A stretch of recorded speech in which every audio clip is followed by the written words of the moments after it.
Hello, my name is Samantha Williams, and I'm going to be presenting Rent the Runway. It's basically an online clothing rental company. Company history. Jennifer Hyman is the CEO currently, and Jennifer Fleiss was a co-founder of Rent the Runway back in 2008. They were peers at Harvard Business School back then, and they noticed the need for affordable, rentable designer items. Going to 2009, the business and website was in progress, and then they eventually launched it in late 2009. And just some other facts, in October 2016, the firm had over 6 million customers, 975 employees, and over 400 design partners. And then going up to May 2018, RTR is named as a Disruptor 50 company by CNBC with over 9 million customers and over $100 million in revenue. So clearly it has had a pretty short lifespan, but has been growing astronomically. A little more info on the CEO. Jennifer Hyman is 38 years old. She received a BA from Harvard University in Social Studies in 2002 and an MBA from Harvard Business School in 2009. Besides from RTR, she worked on some other places before starting the business. Some recognitions that she's had include the Bloomberg Fellow, Techstars Mentor, and a member of the Entrepreneurship Board at Fashion Institute of Technology and the Women in Business Board at Harvard University. She has also been honored with so many titles such as Fortune's 40 Under 40 and Fast Company's Most Influential Women in Technology. So clearly she's powerful woman, and I love that this company is run by such an influential person. Here's the mission statement that's located on the website of Rent the Runway. Our mission is to make women feel empowered and self-confident every single day. Their mission is rooted in freedom to wear what makes you feel good without having to pay crazy designer prices. When we're able to make what makes us feel our best, we can be our best selves and in turn live our best lives. Rent the Runway also talks about the closet in the cloud. They describe this as a dream closet filled with an infinite selection of designer styles. Rent the Runway also describes their vision as a revolution to fashion, that renting is actually the future of getting dressed. The legal structure of Rent the Runway is it's a privately held company. So privately held means that it's not like located on the public stock market and can't be just ordinary people can't hold stock in Rent the Runway. Company structure. Rent the Runway is primarily a business-to-consumer company because their main goal is renting designer garments to customers. It could also be categorized as a business-to-business because it sources all of its garments from other designers and they don't make any of their clothing. So they must partner with other companies to gain their inventory. And down here I just created a little infographic to show how this process works. So they would get garments from a popular designer or label like Reformation or something like that. Then it would be sent to the Rent the Runway warehouse and then finally sent to the customer and then go back to the warehouse, and cycle would go on. Company structure, just again, I wanted to show the company organization chart. It's, as you can see, CEO is over on the left-hand side. It's mostly vertical organization, which means that the decision-making is pretty centralized. A little more into the products and services. Rent the Runway is a clothing rental company that specializes in formal wear and dresses suitable for attending a special occasion, weddings, galas, prom, parties, business events, stuff like that. They offer all types of clothing, so pretty much anything you can think of: dresses, shirts, pants, and jackets. They also offer accessories such as jewelry, handbags, and sunglasses, and they recently have launched children's clothing. They offer clothing from 500 plus brands, including premium designers and pieces that retail for thousands. But keep in mind that most of their stuff is within the hundreds and is rentable for about 15% of the price, so we're looking at like $50 to $100. Each garment is made available in the full range of sizes from the designer. This can range from 0 to 22, as well as petite, regular, and long options. They also offer a free backup size to make sure that the garment fits once it arrives at your house. So the listings of garments offer detailed customer feedback on fit, style, and satisfaction, as well as a ton of customer photos, which I'll get into later. They offer a variety of styles for dress codes, such as formal, work, cocktail, daytime, party, maternity, and plus size. The variety in styles and designers makes it easy for customers to find a garment that fits their budget and occasion. So here's just a lookbook that they had posted on their website that I screenshotted. I wanted to give a little more of a look into the products that you would find on their website. So here's an example from the accessory section, just a beaded heart handbag that I liked. It's available to rent for $40 as opposed to its $250 retail price, which is 16% of it. I also included a review, as you can see down here. It was displayed at the bottom of the product page. Out of 5 reviews, it had a 4.5 out of 5-star rating. So you can see this is from just some person who rented the purse, and you can see their stats when it was posted, March 18, 2019, so fairly recently, and just what she said about the item.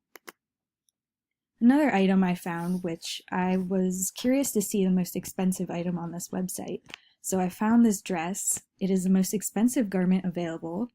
It's a gown available to rent for $800 for 4 days, which is 15% of the retail price of $5,309. Obviously, that's still a hefty price to rent for, but it's really not anything close to the actual retail price. It has 25 reviews, which was a little alarming that so many people were actually going to rent this, and it had an average rating of 4.5 out of 5 stars. And it's only available in sizes 2, 4, 6, and 8, so I think that these higher quality designer items might be a little bit more limited in size, just according to what the designer is able to give out. Here's just another one to show the scope of what RTR sells. They also sell a wide selection of dresses between $30 to $100 to rent. So this dress here is $75 to $90 to rent, and it's available in sizes 0 to 16, so that's a pretty big selection. It has a great amount of reviews, 123 reviews and 77 customer photos. So here is just another example of a 5-star review. Obviously, Rent the Runway wanted to kind of opt for something that could have their customers be long-term instead of just renting for one time, so they have a rental plan. Customers have the option to rent garments without a rental plan. However, this is for people who wish to rent continuously. I think it's a pretty smart idea. So there's 2 types, update and unlimited. Regularly, update is $89 and unlimited is $159 a month. The difference between the two is unlimited is basically if you want to have 4+ items on constant rotation and unlimited swaps, and update is more like you only get 1 swap a month. So there are the perks to both. And yeah, here is just a graph that I screenshotted from the website that shows the differences between the two. So yeah, it looks like update has less availability of brands and unlimited gives you all of the brands to choose from. And there's also a promotion going on that I've seen for pretty much the entire time that I've been following this brand for a few years. So yeah. I researched some competitors of Rent the Runway. So these ones include Stitch Fix, Lay Tote, and Armarium. They're all kind of different, but yeah, they're pretty unique, so they all have their differences. Rent the Runway was founded in 2008, earliest out of all of these. As you can see in the graph, Stitch Fix has an annual revenue of $1.4 billion, which is way higher than any of the other ones. But yeah, Rent the Runway still has a pretty hefty annual revenue of $20 million. And out of all of them, Stitch Fix is the only public company. So the difference between these is we've already gone over Rent the Runway, but Stitch Fix is more of a subscription service and personal stylist, and so is Lay Tote. So these are subscription boxes that are sent to the customer based on their own personal choices and preferences, but they don't get to choose the actual items they are renting or keeping, depending on whether they like them. So yeah, the differences in pricing is a little different. Stitch Fix is $20 styling fee per box, which goes towards the articles you keep. And Lay Tote is a little bit more pricey, $79 a month. Yeah. Our Merriam is the most similar to Rent the Runway, but on a very different sort of demographic and a different level, not as widespread, I'd say.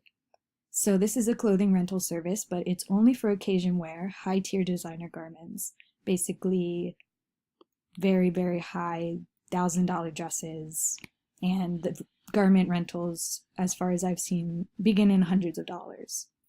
So these all have their differences, and I can say out of all of them, I would still choose Rent the Runway. Customers. Right now, Rent the Runway only offers women's clothing, but it has introduced a children's clothing line. They offer a wide diversity in size, style, budget, age, and dress code. For this reason, Rent the Runway has a really wide customer base. The budget of a customer is typically middle to upper class, I'd say. Since these garments are only rented for a fraction of the retail price, it allows for them to reach a wider customer base than previously wouldn't have been able to afford expensive designer garments. Like me, I would personally not be able to afford hundreds of dollars of a designer garment, but maybe $50 is still achievable. They currently operate online, so the customers must have access to a computer and have an address to ship their packages to. The company only ships to the US, including Alaska and Hawaii, so this kind of limits the customer base, but it also helps them be able to ship very fast because they have a smaller range of places to ship to. They also have 5 brick-and-mortar stores throughout America, as you can see in the little US map I created to the left. This includes Chicago, New York City, San Francisco, Topanga, and Washington, D.C.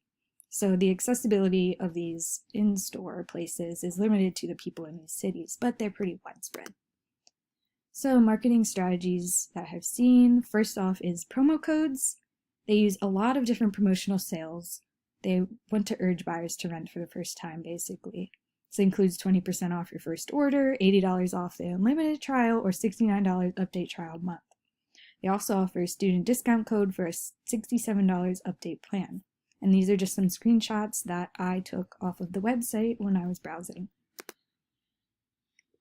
I wanted to go over some of the social media sites that they use, and the first one is Instagram, 282,000 followers. This is the one I've been following for the longest, and I always keep up with what they're doing.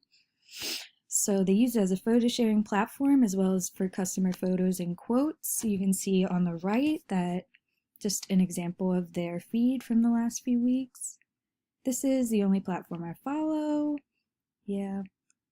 And what I think I like about this social media usage the best is they post stories and save them on their homepage, and they also post just really into the business type of like insider looks, which I enjoy. So on Twitter is used a little more to link articles, more scholarly things, as well as to post news-related content, such as Steps in Sustainability and their 30 Days of Designers series. The age demographic is largely held by those 18 to 29 years old. Facebook, as you know, is a little older of a demographic, which is largely held by 25 to 34 years old. Facebook is used more for events, giveaways, photographs, videos, just to do more of the formalities, I'd say. So it's more catered towards those older. And as you can see, I screenshotted some events that they have been doing in the past. The last one that I chose to look at was Pinterest. So this is mostly used to post style inspiration boards, such as the one on the right. It's for occasions, holidays, New Year's Eve, Halloween, things like that. They also pin new arrivals, and they serve as a link to the website where potential customers can browse their selection. And I noticed that the last pin saved by them was 20 weeks ago, so they have been relatively inactive on Pinterest, so it might not be the best marketing strategy. All right, in conclusion, Rent a Runway is one of the most interesting business models out there in my opinion. And I will continue to keep following it in the future, and hopefully it grows even more. Combines a love for fashion with a solution for so many problems that impact our world today, which include budgeting for quality clothing, environmental sustainability, ease of purchase and shipment, and more. I would love to intern there in the future and possibly land a job there if it's the right fit for me. And I may be partial to this because if I worked there, I would probably have an unlimited membership. I have yet to rent anything from there, but if the occasion arises, I will jump on it. And I have friends that have had positive experiences with Rent the Runway in the past. Overall, it's really hard for me to find weaknesses about this company, which is really interesting, and I love to get an insider look about it. I feel as if it's super strong in all aspects, and I'm really inspired by the initiative taken by Jennifer Hyman to make this business what it is today. These are my sources, and thank you for listening. I hope you learned something about Rent the Runway.